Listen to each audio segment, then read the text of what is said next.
ถ่ายเนาะโอ้ยพอคนหมูเพชรอยู่ส่วนนี้แหละมีกองถ่ายอะไรเนี่ยเลยกับมือแล้ว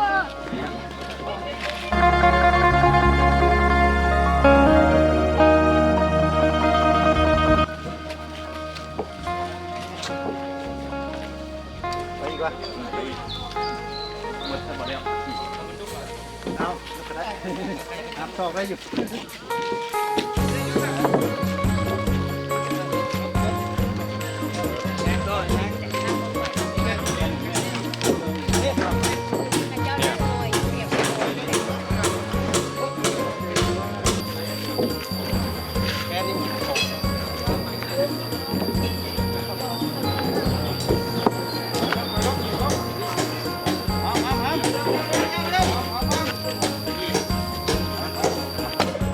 ตอนนี้กำลังพากัน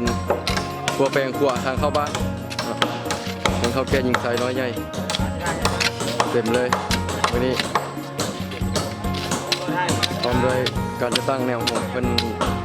ได้พาลูกบ้านเพิ่นเฮ็ดเนาะ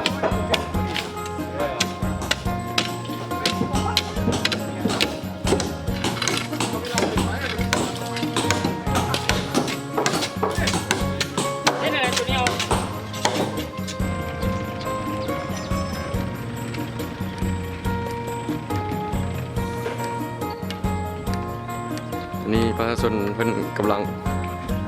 เฮ็ดค้างบังไฟเนาะทางสายนุ่มหน่อยยิงสาวยิงสายน้อยใหญ่นะ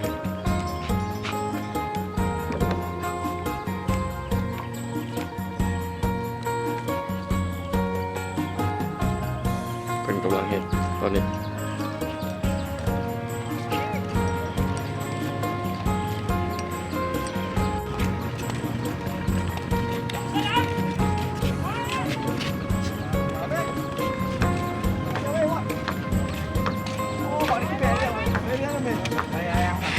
ผมไม่ยังไม่หัวนะ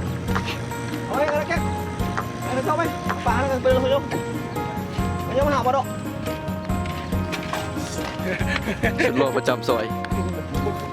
2 คนปลาแค่ไอ้ปลาแล้วสวัสดี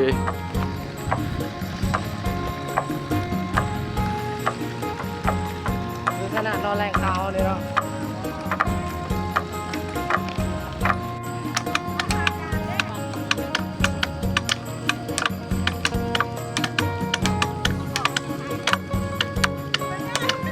บรรยากาศรวมบรรยากาศรวม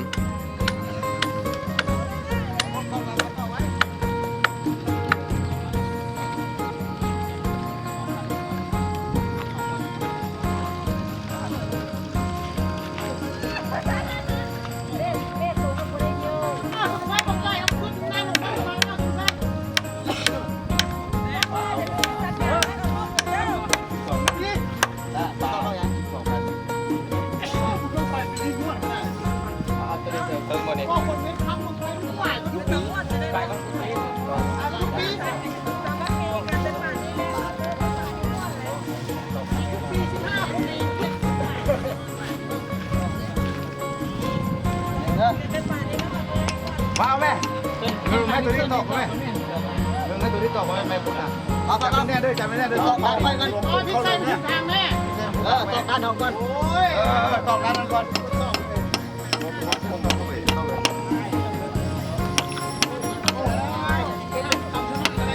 น้อยลูกน้อย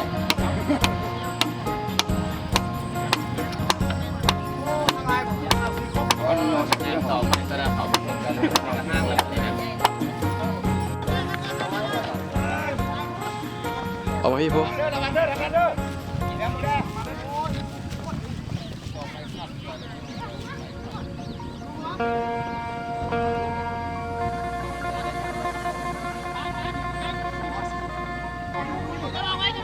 ต้องไปค้ำแต่พ่อต้องค้ำไม่ได้ค้ำไม่ได้ก็ต้องไปค้ำแต่ละจะยุ่งขึ้นแล้วคนจีนนะลูกต้องค้ำนะขันนี่โอ้ยลงไป10 ล้านเลยยังให้บทบาทตัวนี้แล้ว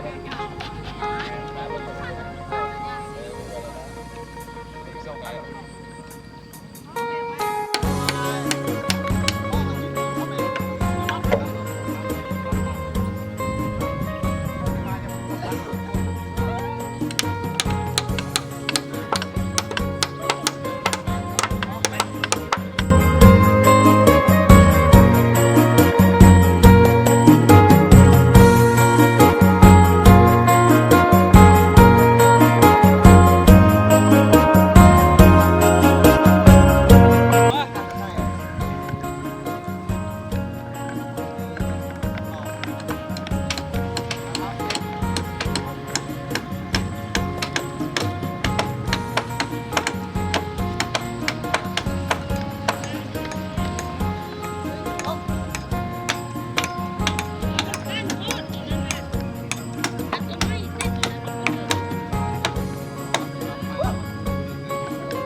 บายดีสบายดีเอาไหม เอาสบายดีมื้อนี้เป็นมืออัดบังไฟบุญที่บุญประเพณีบนบังไฟบ้านกล้วยที่มาฮอดมาถึงอีกโมนี้ในนามพวกเอาทีมงานบังไฟมื่นบ้านกล้วยหินลาดนี่แหละครับได้พากันอัดบังไฟมื่นนี่เวลาตอนเริ่มอัดบังไฟมันก็มี2-3คนมีกับคนหนึงก็เป็นผู้ดึงสายสลิงขึ้นเอาแกนขึ้นเนี่ยผู้ที่2ก็เป็นผู้ให้มือผู้ที่3ก็เป็นผู้ควบคุมเครื่องจักรก็มีเท่านั้นแหละ 2-3 คนบ่หลาย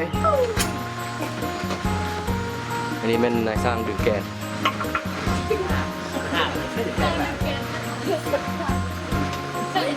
ดึงตะแกนลูกเดียวต้องเม่นหุ้นซ้ำนี้จึงดึงแกนขึ้นได้ถ้าว่าหุ้นน้อยๆก็เม่นดึงบ่ได้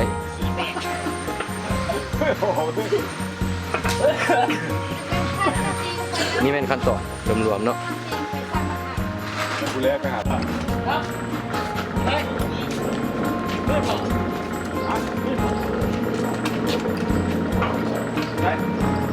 เอาเลยได้ฟ้องได้ไหม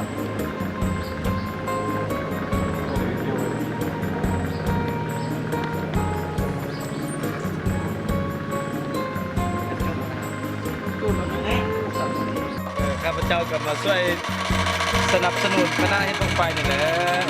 ไปช่วยบูชาอยู่กันกล้วยนะเนาะจัดงานทานเพิ่นนี่แหละสร้าง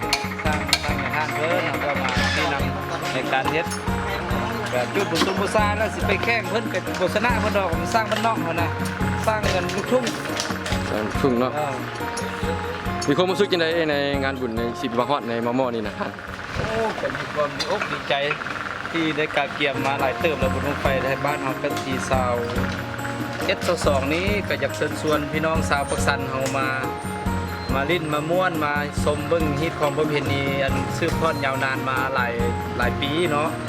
บ้านกล้วยแต่เฮาเมืองปักสันก็สิมีแต่อยู่บ้านกล้วยนี่แหละเฮ็ดบุญบั้งไฟ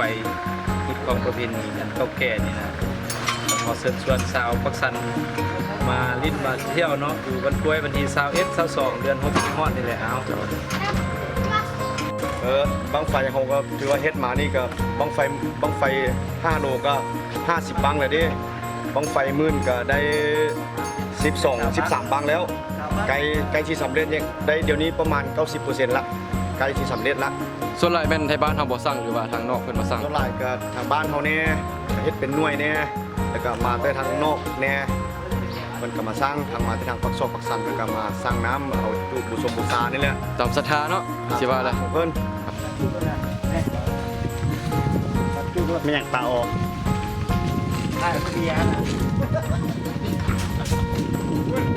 ไปด้วยไม่ได้เนี่ยแดงเลยเพิ่นเอาบ่ทันสมัยเพิ่น อันนี้แม่นขบวนการผลิตห่างของทีมงานบังไฟมือของพวกเราซึ่งก็ได้สร้างสีมือดีมาซอยในทีมงานของมื้อนี้เนาะขอสัมภาษณ์ได้จักหน่อย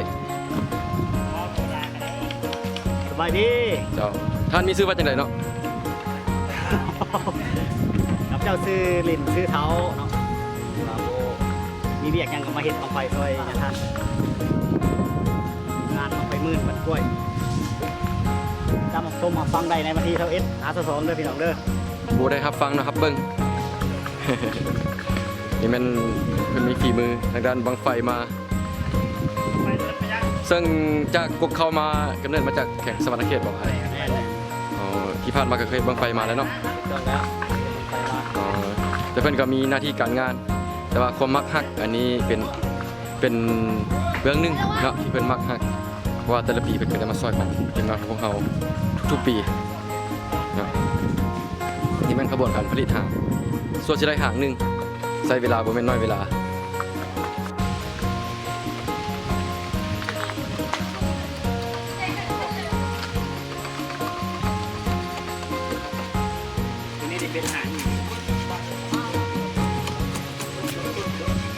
อันนี้แม่นทันปิติศักดิ์ซึ่งเพิ่นก็บ่ได้มาซอยในเวลาว่างขบวนการผลิตบั้งไฟซึ่งประกอบด้วยหางเดี๋ยวจะหน่อย ก็ไฟเลยก่อนเอาไป เราจะไปเบิ่งขบวนการผสมมือ อยู่ในเทปต่อไป